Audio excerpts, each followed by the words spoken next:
Chapter 12, Think and Grow Rich. The Subconscious Mind. The Connecting Link. The 11th Step Towards Riches. The subconscious mind consists of a field of consciousness in which every impulse of thought that reaches the objective mind through any of the five senses is classified and recorded, and from which thoughts may be recalled or withdrawn, as letters may be taken from a filing cabinet. It receives and files sense impressions or thoughts regardless of their nature. You may voluntarily plant in your subconscious mind any plan, thought, or purpose which you desire to translate into its physical or monetary equivalent. The subconscious acts first on the dominating desires, which have been mixed with emotional feelings such as faith. Consider this in connection with the instruction given in the chapter on desire for taking the six steps there outlined and the instructions given in the chapter on the building and execution of plans, and you will understand the importance of the thoughts conveyed. The subconscious mind works day and night through a method of procedure unknown to man. The subconscious mind draws upon the forces of infinite intelligence for the power with which it will voluntarily transmute one's desire into its physical equivalent, making use always of the most practical media by which this end may be accomplished. You cannot entirely control your subconscious mind, but you can voluntarily hand over to it any plan, desire, or purpose which you wish transformed into concrete form. Read again instruction for using the subconscious mind in the chapter on autosuggestion. There is plenty of evidence to support the belief that the subconscious mind is a connecting link between the finite mind of man and infinite intelligence. It is the immediately through which one may draw upon the force of infinite intelligence at will. It alone consists the secret process by which mental impulses are modified and changed into their spiritual equivalent.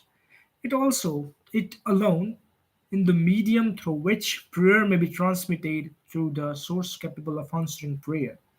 The possibilities of creative thought connected with the subconscious mind are stupendous and imponderable. They inspire one with awe. I never approach the discussion of the subconscious mind without a feeling of littleness and inferiority due, perhaps to the fact that man's entire stroke of knowledge to this subject is so pitifully limited. The very fact that subconscious mind is the medium of communication between the thinking mind of man and infinite intelligence is of itself a thought which almost paralyzes one's reason. After you have accepted as a reality the existence of the subconscious mind and understand its possibilities as a medium for transmuting your desires into their physical or monetary equivalent, you will comprehend the full significance of the instruction given in the chapter on desire. You will also understand why you have been repeatedly admonished to make your desire clear and to reduce them. Writing. I will read it again. Make your desire clear and to reduce them to writing. You will also understand the necessity of persistence in carrying out instructions. The 13th principle are the stimuli, with which you acquire the ability to reach and to influence your subconscious mind. Do not become discouraged if you cannot do this upon the first attempt. Remember that the subconscious mind you may be voluntarily directed only through habit. Under the directions given in the chapter on faith, you have not yet had time to master faith. Be patient, be persistent. A good many statements in the chapter on faith and autosuggestion will be repeated here for the benefit of your subconscious mind. Remember, your subconscious mind functions voluntarily, whether you make any effort to influence it or not. This naturally suggests to you that thoughts of fear and poverty and all negative thoughts serves as stimuli to your subconscious mind unless you master these impulses and give it more desirable food upon which it may feed. The subconscious mind will not remain idle. If you fail to plant desire into your subconscious mind, it will feed upon the thoughts which reach it as a result of your neglect. We have already explained that thought impulses, both negative and positive, are reaching the subconscious mind continuously from the four sources which were mentioned in the chapter on sex transmutation. For the present, it is sufficient if you remember that you are living daily in the midst of all manner of thought impulses which are reaching your subconscious mind without your knowledge. Some of these impulses are negative, some of are positive. You are now engaged in trying to help shut oil the flow of negative impulses and to aid involuntarily influencing your subconscious mind through positive impulse of desire. When you achieve this, you will possess the key which unlocks the door to your subconscious mind. Moreover, you will control that door so completely that no undesirable thought may influence your subconscious mind. Everything which man creates begins in the form of thought impulse. Man can create nothing which he does not first conceive in thoughts. Through the aid of the imagination, thought impulses may be assembled into plans. The imagination, when under control, may be used for the creation of plans or purposes that lead to success in one's chosen occupation. All thought impulses intended to transmutation into their physical equivalent, voluntarily planted in the subconscious mind, must pass through the imagination and be mixed with faith. The mixing of faith with a plan or purpose intended for submission to the subconscious mind may be done only through the imagination. From this statement, you will readily observe that voluntary use of the subconscious mind will calls for coordination and application of all the principles. Ella Wheeler Wilcox gave evidence of her understanding of the power of subconscious mind when she wrote, and I quote here: "You never can tell what a thought will do in bringing you hate or love, for thoughts are things and their airy wings, after swifter than career doves, they follow the law of the universe, each thing create its kind, and they speed o'er the track to bring you back, whatever we want, whatever went out from your mind." Mr. Wilcox understood the truth that thoughts which go out from one's mind also imbibe themselves deeply in one's subconscious mind, where they serve as a magnet, pattern, or blueprint by which the subconscious mind is influenced while translating them into their physical equivalent. Thoughts are truly things for the reason that every material thing begins in the form of thought energy. The subconscious mind is more susceptible to influence by impulse of thoughts mixed with feeling or emotion than by those originating solely in the reasoning portion of the mind. In fact, there is much evidence to support the theory that only emotionalized thought have any action influence upon the subconscious mind. It is a well known fact that emotion or feeling rules the majority of people. If it is true that subconscious mind respond more quickly to and it influenced more readily by thought impulses which are well mixed with emotion, it is essential to become familiar with the more important of the emotions. There are seven major positive emotions and seven major negative emotions. The negative voluntarily inject themselves into the thought impulse, which ensure passage into the subconscious passes into the subconscious mind. The positive must be injected. Remember, the negative voluntarily inject themselves, and the positive must be injected through the principle of autosuggestion into the thought impulses which an individual wishes to pass on to his subconscious mind. Instructions will have given in the chapter on autosuggestion. These emotions or feeling impulses may be linked to yeast in a loaf of bread because they constitute the action element, which transform thought impulses from the passive to the entire state. Thus, may one understand why thought impulses, which have been well mixed with emotion, are acted upon more readily than thought impulses originating in cold reasons. You are preparing yourself to influence and control the inner audiences of your subconscious mind in order to hand over to it the desire for money, which you wish transmuted into its monetary equivalent. It is essential, therefore, that you understand the method of approach to this inner audience. You must speak its language, or it will not heed your call. It understands best the language of emotion or feeling. Let us therefore describe here the seven major positive emotions and the seven major negative emotions so that you may draw upon the positive and avoid the negatives when giving instruction to your subconscious mind. The seven major positive emotions: desire, faith, love, sex, enthusiasm, romance, and hope. There are other positive emotions, but these are the seven most powerful. And the one most commonly used is creative effort. Master these seven emotions, they can be mastered only by use. They can be mastered only by use.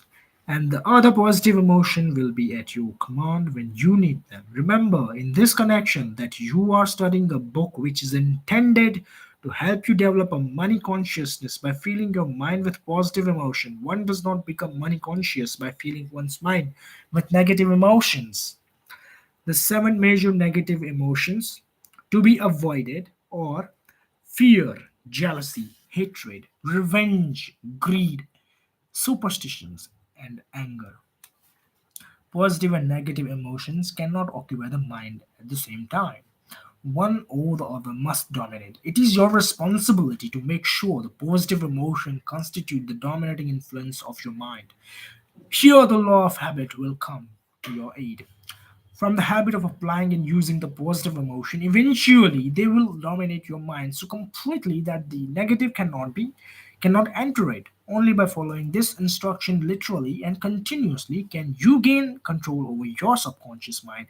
The presence of a single negative in your conscious mind is sufficient to destroy all chances of constructive aid from your subconscious mind. If you are an observing person, you must have noticed that most people resort to prayer only after everything else has failed. If you are an observing person, you must have noticed that most people resort to prayer only after everything else has failed, or else they pray by ritual of meaningless words. And because it is fact that most people who pray do so only after everything else has failed, they go to prayer with their minds filled with fear and doubt, which are the emotions the subconscious mind acts upon and passes on to infinite intelligence. Likewise, that is the emotion which infinite intelligence receives and acts upon. If you pray for things but have fear as you pray that you may not receive it, or that your prayer will not be acted upon by infinite intelligence, your prayer will have been in vain. Prayer does sometimes result in the realization of that for which one prays. If you have ever had the experience of receiving that for which you go back in your memory and recall your actual state of mind while you were praying, and you will know for sure that the theory here described is more than a theory. The time will come when the schools and educational institutions of the country will teach the science of prayer. Moreover, that prayer may be and will be reduced to a science. When the time comes, it will come as soon as mankind is ready for it, demands it. Someone will approach the universal mind in a state of fear, for the very good reason that there will be no such emotion as fear. Ignorance and superstition and false teaching will have disappeared, and man will have attained his true status as a child of infinite intelligence. A few have already attained these blessings. If you believe this prophecy is far fetched, take a look at the human race in retrospect.